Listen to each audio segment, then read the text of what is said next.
แก้วเจ้าดังสามประการอันมีพระพุทธพระธรรมพระสงฆ์กุลพ่อกุลแม่กุลครูบาอาจารย์กุลศีลธรรมกรรมฐานจงมาปกห่มรักษาครูบาอาจารย์พระเจ้าประสงค์ทุกรูปปกห่มรักษาป่อออกไม่ออกศรัทธาตั้นสาธุชนคนดีผู้สนใจใฝ่ในธรรมทุกท่านขออนุโมทนากับสถานีวิทยุทุกคลื่นทุกที่ทุกแห่งที่เปิดสัญญาณรับเอารายการนี้ไปสู่ผู้ฟังทางบ้านได้เวลาแล้วเนอะได้เวลาแล้วถึงเวลาแล้วได้เวลาสำหรับการรับฟังธรรมะอันเป็นสาระประโยชน์ทางด้านพระพุทธศาสนานำธรรมคำสอนขององค์สมเด็จพระชินวรสัมมาสัมพุทธเจ้าได้มาปะมาพบมาอู้มาเล่าสู่ญาติโยมท่านสาธุชนคนดีทั้งหลายแล้ว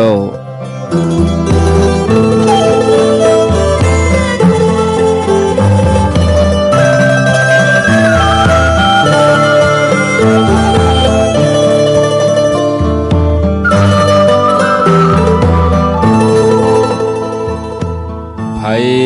ที่ยังบ่ลุกเตื้อก็เกียมตัวลุกมาได้แล้วเนอะ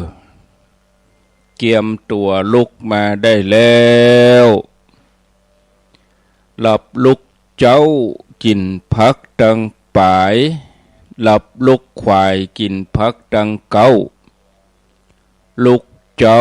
ได้หลายลุกควายได้น้อยหลับลุกเจ้าเป็นเจ้าดังหลายหลับลุกควายป่าเฮือลูกหลานเป็นหนี้เป็นข้าเนอ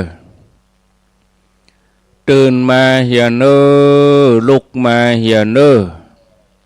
ลุกเนอลุกเนอลุกลุกลุกลุกลุกตื่นตื่นตื่นตื่นตื่นตื่นได้แล้วลุกได้แล้วญาติโยมท่านทั้งหลายลุกเจ้าตื่นตัวเจ้าบัวกับอาหันเยื่องนานาพังพร้อมลุกควายบ่ตันหนตางจิตก้อมก้าตัวบ่ต้อมปุ่นอาย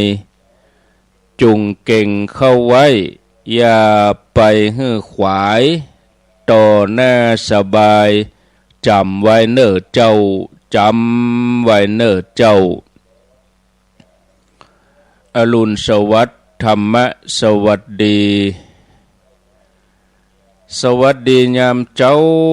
ญาติโยมท่านผู้ฟังทั้งหลายยินดีต้อนรับเข้าสู่รุ่งอรุณวันใหม่ปะกันเจ้านี้เป็นเจ้าของวันพัดวันพฤหัสบดี13สิงหาคมพุทธศักราช2569วันนี้เป็นวันเดือนดับเดือน10แรม15ค่ำเป็นวันพระวันศีลเป็นวันเดือนดับในวันนี้หลายผู้หลายท่านก็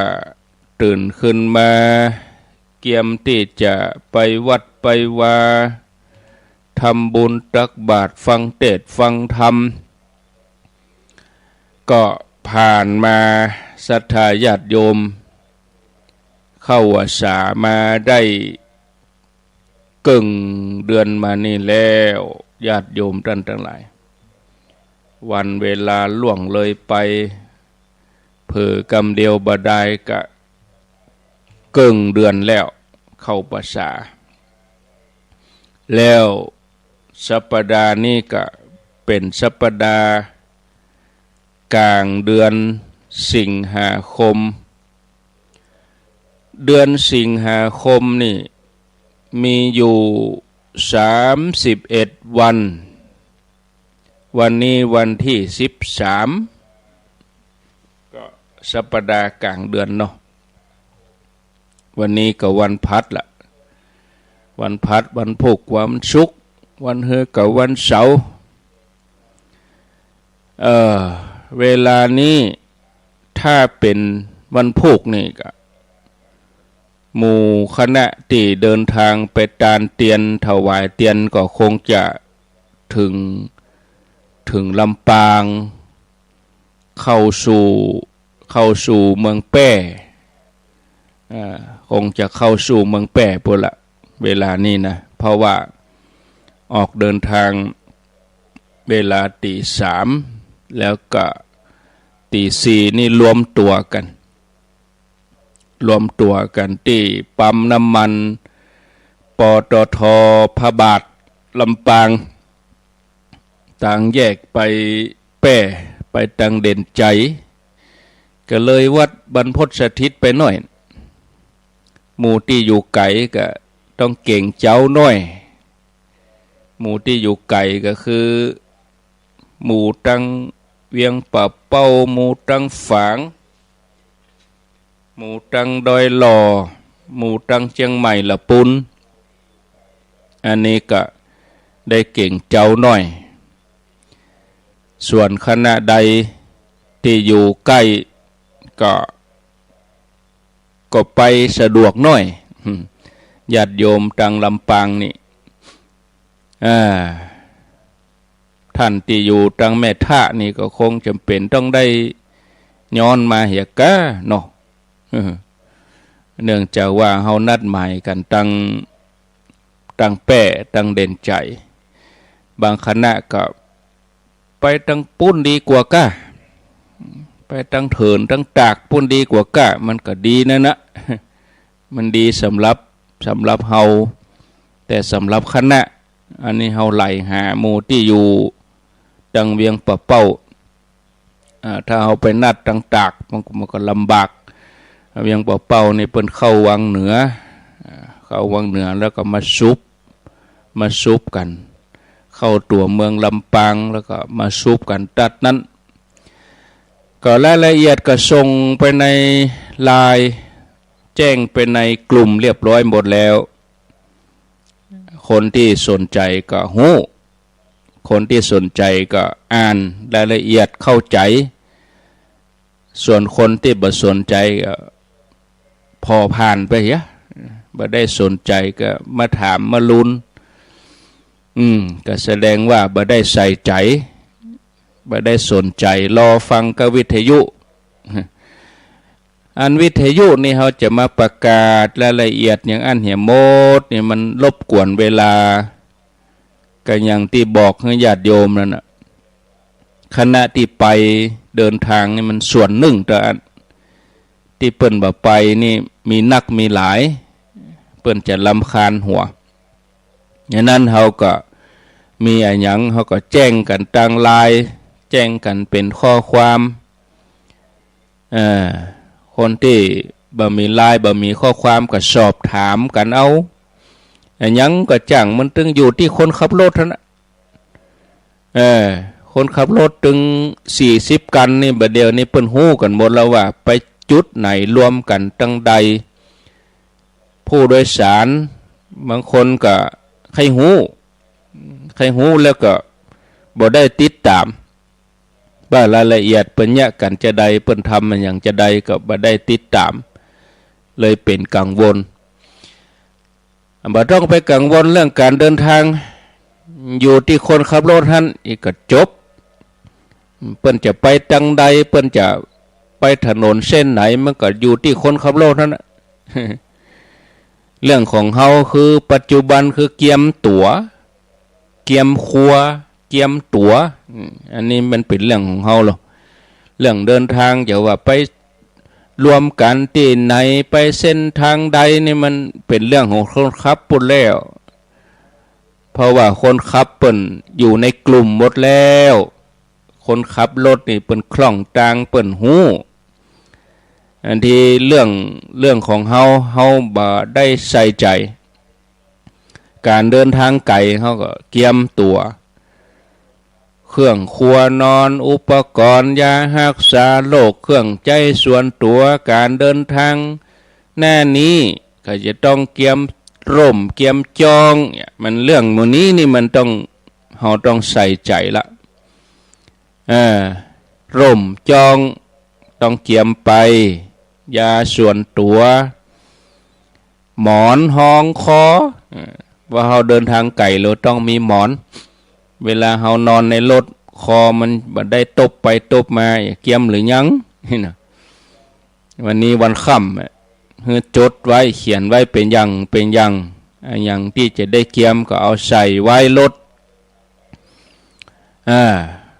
เสียเกียมไว้เป็นอย่างเพื่อไปถึงกลางตั้งลืมปีกมามได้แล้ว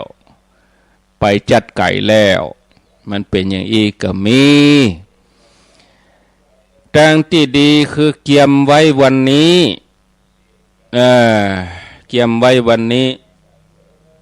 แล้วก็เช็คพอว่าตื่นเจ้ามาเฮาต้องอย่างพ่องเฮาต้องล้างหน้าแปรงฟันเครื่องครัวสำหรับล้างหน้าแปรงฟันมีแล้วกะเฮาจะต้องกินข้าวกินน้ำบัตรต่างๆบัตรประชาชนเนี่ยมันแบบแน่ลูสะเตือมันได้ใจของมูลนี้เจียมไปฮะนะอันนี้สำคัญที่สุดเพื่อเปิ้นฮือได้แหลกบัตรแหลกยังเพื่อฮือเปิ้นได้พอบัตรพอยังมันมีลูมันจึงมีรายละเอียดเหล่านี้ก็หูเอาเนาะญาติโยมท่านทั้งหลายมาปะกันแล้วบ่ฮือได้ขาดแคล้วเสียเวลาวันนี้วันพระวันศีลก็คนฟังกลุ่มหนึ่งเพิ่นก็กำลังเดินทางไปวัดไปวากลุ่มหนึ่งก็หุงหาอาหารทำกับข้าวกับปลากลุ่มหนึ่งเพิ่นก็นอนอยู่ก็มีบอกว่ากันนอนฟังก็ได้นั่งฟังก็ได้แต่ว่าเมื่อวันบ่าย3บ่าย2ก็บ่ได้เข้ารายการเพราะมีงานแต่ว่านี่มีงานสำคัญวันแม่แห่งชาติกิจกรรมก็มีวันค่ำญาติโยมเนี่ยเข้าวัดมาปอแรงปอค่ำปอมืดวันนี้แห่งวันค่ำภาคเจ้าก็วัดตัวเก่าภาคบ่ายก็ธรรมะสัญจรในตำบลเนี่ยงานมันจึงมีถึงว่าถ้าจะเอาเรื่องงานมาในรายการนี้กลุ่มกับเรื่องงานตัวอันเนาะธรรมะเขาก็บ่ได้ยินได้ฟังกันครูบาอาจารย์กันเหมือนกันเด้อก็แบ่งกันไปกระจายกันไปแต่ว่าเมืองฝางเปิ้นก็มีตอดพระป่าสถานี 88.50 สถานีวิทยุคณะสงฆ์อำเภอฝางที่วัดพระบาทอุดมครูบาอาจารย์ก็แบ่งกันไปกระจายกันไปตนปูนไปตั้งปูนตนนี้มาตั้งเพะอย่างได้ก็บ่ดีนะว่าญาติโยมเนาะถ้าบ่ไปเนอะศรัทธาก็ถามหาง้อมตนนั้นบ่มากะตนนี้บ่มากะมันอย่างว่านะญาติโยมกิจกรรมมันตรงกันไปตั้งปูนก็ลำบากตั้งเพะมันยากเนาะอย่างใดก็บ่ดีถ้ามันโล่งงานที่มันบ่ตรงยังที่ไหนอันนั้นก็พร้อมหน้าพร้อมตากันอยู่เนาะญาติโยมงานที่มันโล่งที่มันบ่ตรงที่ไหนนี่งานเดือนหน้านี่โล่งดีอันนี้บ่ตรงอย่างที่ไหนญาติโยมวันที่13กันยานี่มันเป็นวันอาทิตย์ก็จากนี้ไปแถม1 เดือนจากนี้ไปแถม1 เดือนเปิ้นจะมีงานอะไรหยัง เปิ้นจะมีงานทานสังฆทานทำบุญทานเปตภีประเพณีทานหาคนตายที่ดอยนางแก้วเฮาว่างเว้นกันไป2 ปีแล้ว2-3 ปีแล้วกันเนาะตอนโควิดเฮาก็บ่ได้ทำกันลุแล้วปีนี้ก็ถือว่าเป็นเลิกดียามดีเอาไปร่วมกันแถมกรรมกิจกรรมแป่งก๋วยไปคนก๋วย2 ก๋วยอันนี้ตานหาเทวดาอันนี้ตานหาพ่อแม่ตานทำนี่ก็ไปปูจาเอาติปุ่นเนาะหรือว่าเฮาจะซื้อเอาไปคนเดียวมันแล้วใจดีก็ตามใจประเพณีเดือน12นะมันออก2 ค่ำทำบุญเปตภีก็เชิญชวนเนอะวันที่13 กันยายน 2569อันนี้ประชาสัมพันธ์ไว้ต่อไปนี้จะ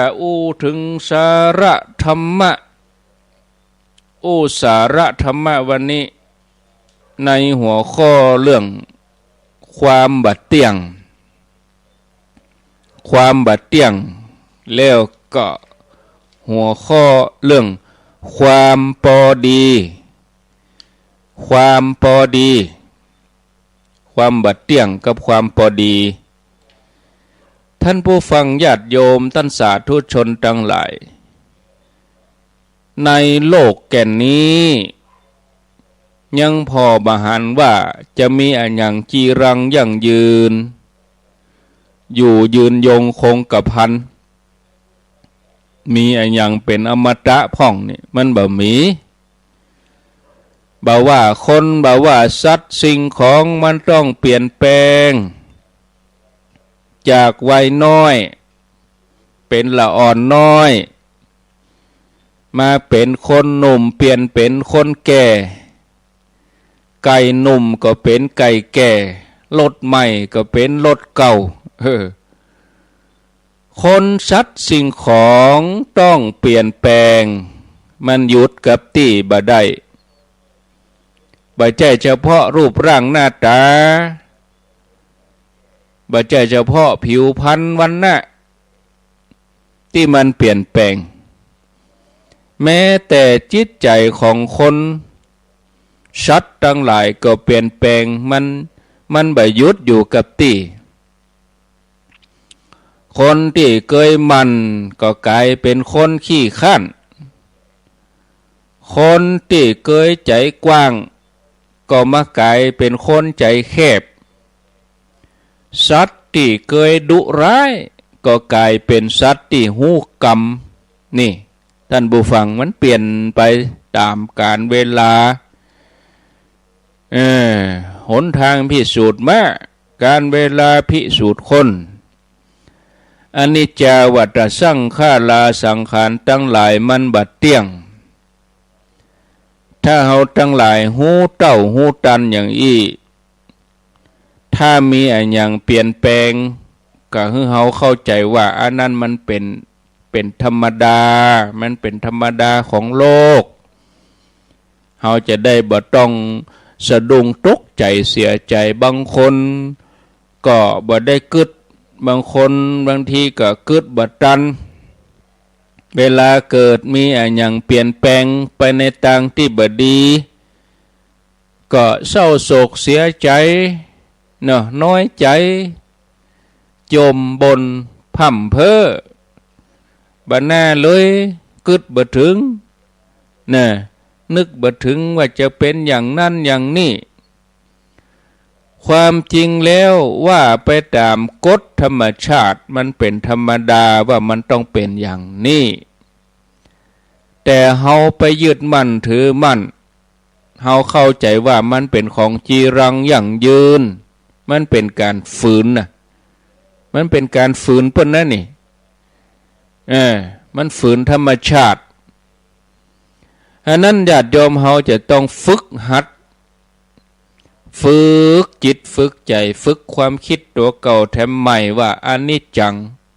อนิจจาก็แปลว่ามันบ่เที่ยงมันบ่จีรังอย่างยืนบ่ว่าอันยังคนสัตว์สิ่งของจึงมีชีวิตจึงบ่มีชีวิตสังขารที่มีวิญญาณคลองแล้วก็บ่มีวิญญาณคลองต้องเป็นไปอย่างนี้ทั้งนั้นมีเกิดขึ้นเบื้องต้นเปลี่ยนแปลงไปท่ามกลางแตกสลายไปในที่สุดนี่ก็มีภาษิตบทหนึ่งเปิ้นเขียนไว้เปิ้นแต่งไว้อย่างไพเราะภาษิตที่ว่านี้ก็คืออนิจจังทั้งนั้นไม่ทันคิดพอเห็นฤทธิ์อนิจจาลงนั่งเหงาว่าอกเอ้ยอกเรามามัวเมานิจจังจีรังการนี่เพราะเฮาไปยึดมั่นถือมั่นในสังขารว่าสิ่งตั้งหลายนั้นมันเป็นของจีรังยั่งยืนแต่เมื่อมันหันฤทธิ์ของอนิจจังแล้วมันแสดงผลแล้วมันฮื้อผลแล้วก็มานั่งปงบ่ได้นะแต่ถ้าเฮากึดไว้ก่อนเฮาเกียมไว้ก่อนก็สบายนี่ศรัทธาญาติโยมท่านทั้งหลายคนเฮาบางทีอาจจะอยู่กินกันหมด20-30-40-50 ปีบางทีอาจจะเลิกลากันไปเพราะความแบบนี้คนเฮาอยู่ด้วยกันก็ผลสุดท้ายก็คนใดคนหนึ่งก็ต้องจากกันไปละสังขารนะมันจะต้องลงเอยกันไปอย่างนี้นะอันเนี้ยเฮาต้องหูเต้าตันกฎของธรรมชาติกฎของธรรมชาติตัวนี้มีมาก่อนเฮาจะเกิดแล้วเฮาเกิดมาปะกฎตัวนี้ถ้าเฮาบ่เฮียนฮู้จะอยู่กับกฎก็อยู่ยากมันก็ลำบากแต่ถ้าเฮาเข้าใจกฎตัวนี้ก็มันเป็นอย่างอันรู้มันก็สบายใจไป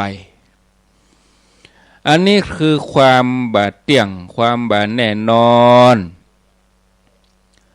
ต่อไปนำเสนอหัวข้อเรื่องความพอดีความพอดีบางครั้งคนเฮาจะทำบุญตักบาตรเกียมอาหารไว้แล้วปรากฏว่าตุเจ้าบ่มาสักกรรมอุตส่าห์ลุกมาเกียมกับข้าวกับปลาเกียมใส่บาตรทำบุญบ่มีพระมาโปรดบางวันพระมาบิณฑบาตหน้าบ้านเตียวกายหน้าบ้านตีก้องมองแต่อาหารบ่มีบ่ได้เกียมไว้ก็เลยบ่มีความพร้อมบ่มีความพอดีความพอดีอาจจะเกิดขึ้นโดยที่บ่คาดฝันเนี่ยยกตัวอย่างขโมยเข้าบ้านกำลังพระพุทธรูปออกจากห้องพอดีเจ้าของบ้านตื่นขึ้นมาเข้าห้องน้ำเนี่ยถ้าพอดีอย่างนี้โจรคนร้ายก็จะต้องนอนในคุกโดนยับไปขังหรือบางอันก็อาจจะถูกยิงตายความพอดีเป็นเรื่องสำคัญในชีวิตของเฮาถ้าเฮาโชคดีมีความพอดีในเรื่องดีๆเอาก็มีความเจริญรุ่งเรืองก้าวหน้าแต่ถ้าเฮาโชคร้ายมีความพอดีในเรื่องให้ก็มีแต่ความผิดหวังฉะนั้นคำว่าขณะแปลว่าเวลาขณะขอไข่นอนเน้นสระอ่านว่าขณะคือเวลา ยกตัวอย่างขณะเดินขณะนั่งขณะนอนขณะกินขณะอู้ขณะคิดก็คือเวลาเดินเวลานั่งเวลานอนเวลากินเวลาอู้เวลาคิด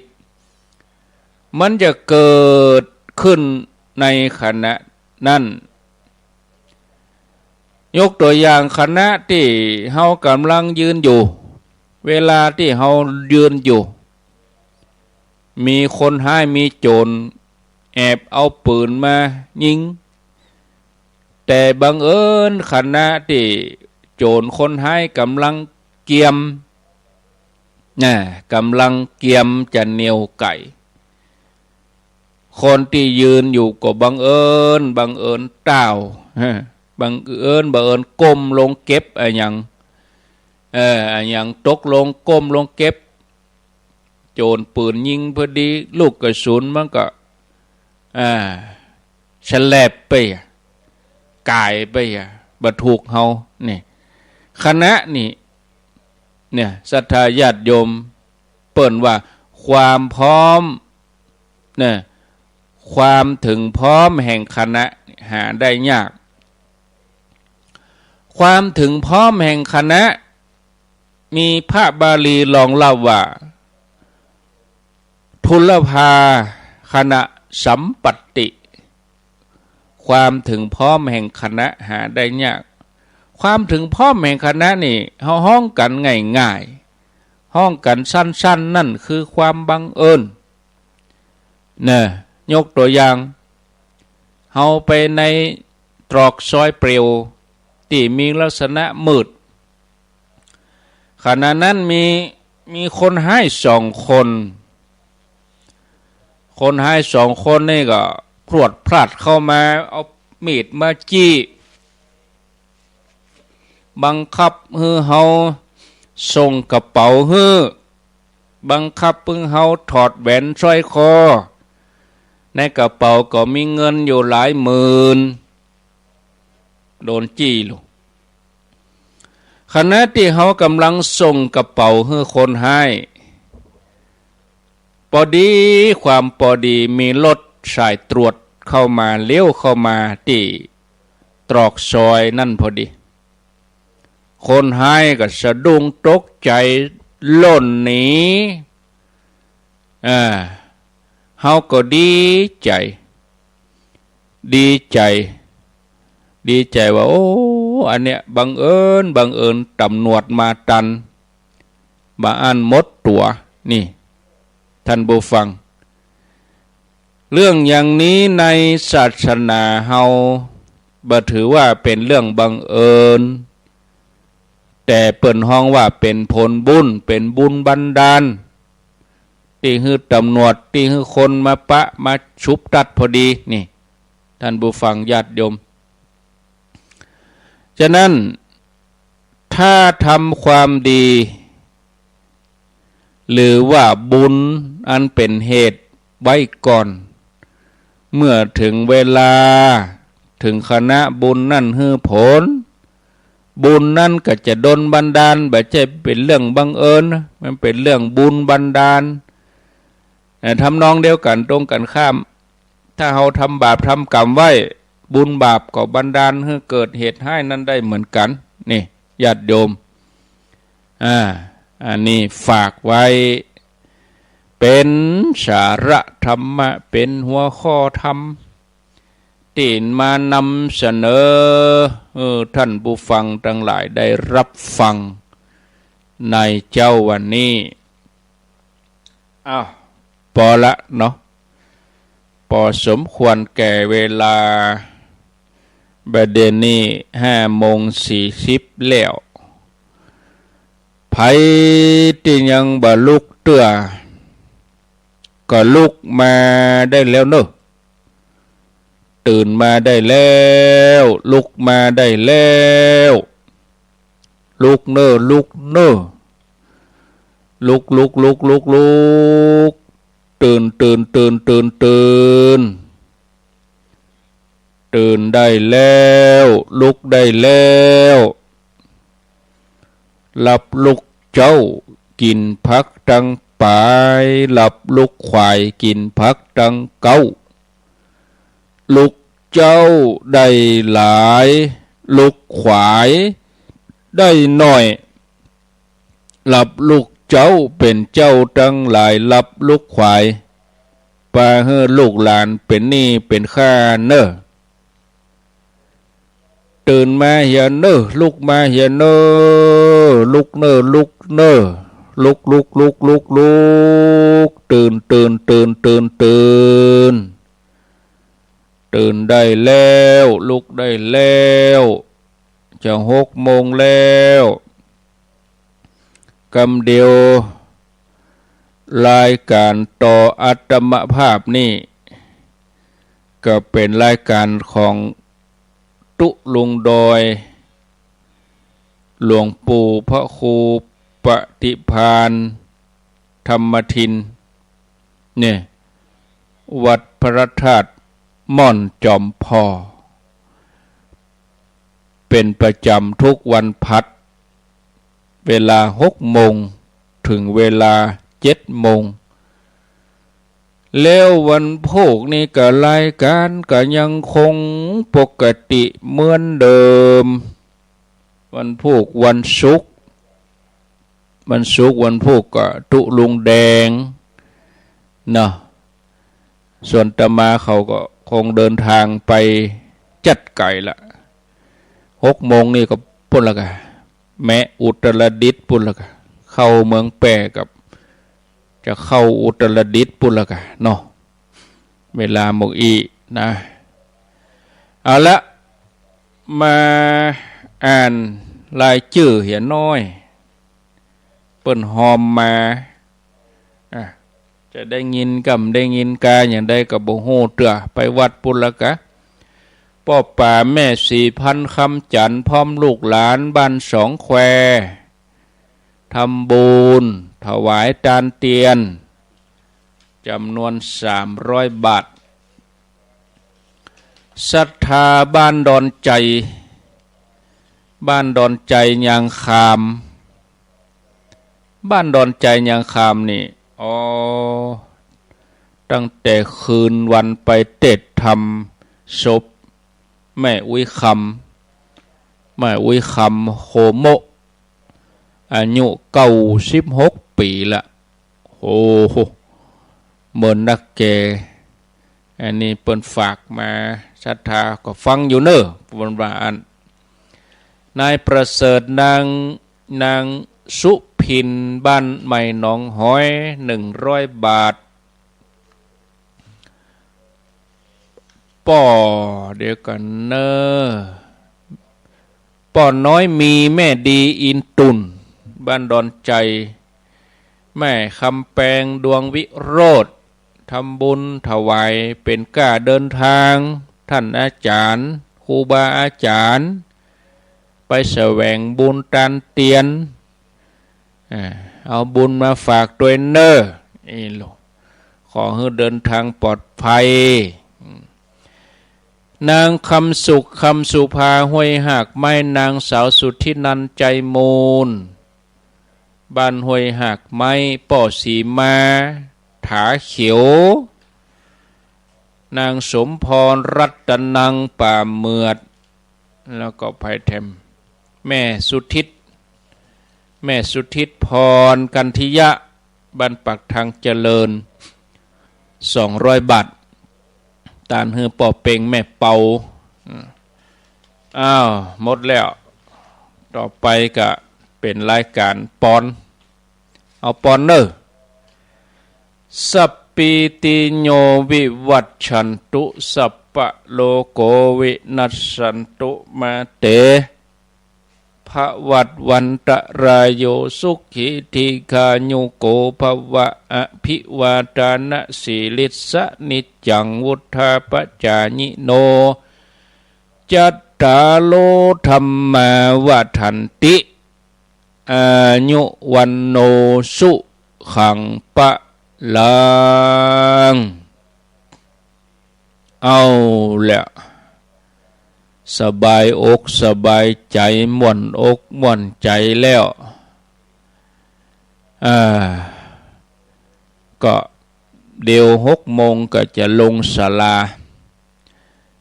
ที่ปัตตังเจริญนี่เอาเจ้าหน่อย6 โมงนี่เริ่มพิธีละเพราะว่าเตดทำรวดไปเลยทำพิธีไหว้พระอาบศีลฟังเตดมาเจ้านี่มันต้อมดีคนก็หลายตัวถ้าเมื่อตอนนี้มันฮ้อนคนเท่าจะมาเมื่อตอนเห็นมันเหมือนตะกอนแล้วอากาศบ้านเฮาบดเดียวตะกอนนี่มันเย็นอย่างฝนตกแล้วมันเย็นบดเดี๋ยวนี้ฝนตกวัน2 วันฮ้อนอ่วมมาตอนจำให้แดดเพ่งฮ้อนฟังธรรมเปิดพัดลมไปตัวไม่ใครหลับเนาะคนเท่าก็บดเดียวเพื่อนมีการหรอกคนบดเดียวมีการนะเฝ้าหลานเฝ้าเหลนโอ้มันตึกมันฉปะก็เลยทดลองมาหมดแล้วมาตอนนี้มีคนก็เลยเตดมาเจ้าเรียบร้อยไปเลย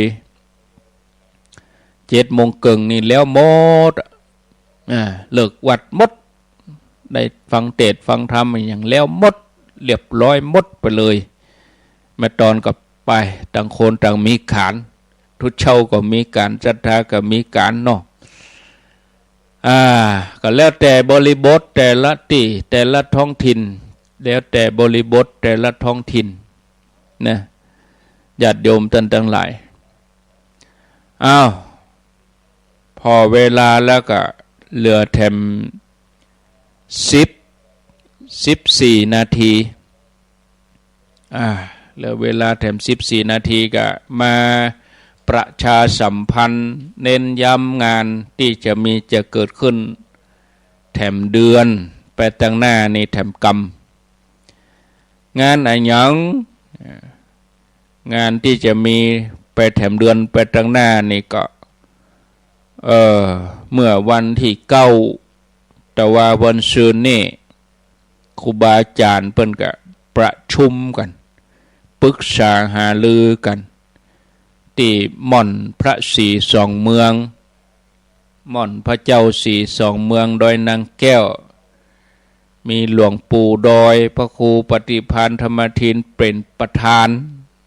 ครูบาอาจารย์นักเผยแผ่หลายตนหลายองค์ก็ไปรวมกันปรึกษาหารือว่าเฮาบ่ได้ทำบุญรวมกันเมิ้นแล้วที่ดอยนางแก้วก็ญาติโยมก็ถามเพิ่นบ่มีงานอย่างละกะก็มีนี่เนาะห่างว่างเว้นกันไปจัดเมินการทานทำบุญก็เพิ่นจัดทานสังฆทานทำบุญเปตพี ประเพณีตานหาคนตายเนี่ยวันที่13 กันยายนก็เดือนแน่นี่เนอะเดือนแน่นี่แปลงกวยแปลงสังไปหอบเข้าไปคนเดียวไผ่คนเดียวมันแปลงสังแปลงกวยไปตานยังบะมีก็เพิ่งมีเหียกวยหนึ่งถ้ามีเอาตามเจตนาเอาไปเหีย2ตานหาเทวบุตรเทวดาเหียแก่นตานหาพ่อแม่ญาติพี่น้องเหียแก่นอันนี้แล้วก็ครูบาอาจารย์พระสงฆ์นี่ก็เกือบ40 ตนเหมือนกันนะก็พระนะเอากวยไปน้อยมันก็บ่พอตุเช่ายุ่งหบ่เนาะยังบ่มีก็เอาไปกวยถ้ามีเขาก็เจตนาเขาเอาไปเห็น2ก็ได้ตามใจตานทำเหมือนเขาตานทำเดือน12แล้วเนาะอันนี้เดือน12ออก2 ค่ำเวลาทำบุญเต้นี่บ่ายโมงแต่ว่าถ้าเขาไปเมื่อไงเขาก็ไปทำเมื่อไงเต้นยังไปก่อนแต่ช่วงเวลาเปิ่นทำบุญนี่เปิ่นจะทำบ่ายโมงอันนั้นทำเป็นพิธีรีตองเป็นขั้นเป็นตอนไหว้พระรับศีลเต้นทำอันนั้นเวลาก็คือบ่ายโมง แต่ถ้าเฮามีธุระตั้งอื่นตอนใบเฮาจะไปแหว่ตานเฮาจะไปตั้งเชียงใหม่เฮาจะไปตั้งเชียงไฮ้เฮาไปแหว่ตานเหียแล้วเฮาก็ไปธุระของเฮาอันนั้นก็ไปได้ตั้งแต่9 โมงเป็นต้นไปครูบาอาจารย์ที่อยู่ประจำมันก็มีก็เชิญจวนเชิญจวนญาติโยมหมู่เฮาเจ้าข้าศรัทธาทั้งหลายไปร่วมบุญกันวันที่13 กันยายน 2569อู้ไปก็จะลู่จามไปเนี่ยแต่ว่าวันซืนก็ใจเสียงโดนฝุ่นโดนอย่างก็ว่าไปกำไม้ตัดที่เขาเป็นวัดค่ะสีเจ็บคอมาหน่อยก็บ่เมื่อยบ่ไข้อย่างนะวันผู้ก็จะต้องเดินทางไปอีสานแถม3 วัน14 15 16 6 โมงมอกอีนี่ก็มีแป่มีอุตรดิตถ์พุ่นแล้วก็เนาะเวลามอกอีสถานการณ์เวลาขณะนี้เวลานี้อีนะจะได้ก็จะรายงานมาเป็นระยะหมู่ญาติโยมเขามีญาติพี่น้องถึงบอกคือกันถึงไหนแล้วถ่ายรูปคือกันพอบ่เดียวมันเทคโนโลยีมันเวยย่ำตันออกบ้านก็ถึงถ่ายรูปละนั่งในรถก็ถ่ายรูปอยู่ปั๊มก็ถ่ายรูปไปถึงไหนก็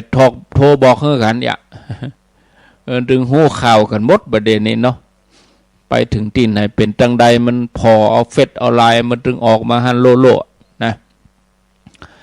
แล้วเนอะเปาะเนาะญาติโยมก็ได้จะต้องเกียมตัวก่อน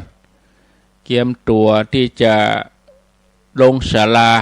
6 โมงก็จะตัดสัญญาณไปวัดพระธาตุม่อนจอมพ่อขอขอบคุณอนุโมทนาบุญกับญาติโยมทั้งหลายทุกคนทุกท่านอายุวันโนสุขังปะลัง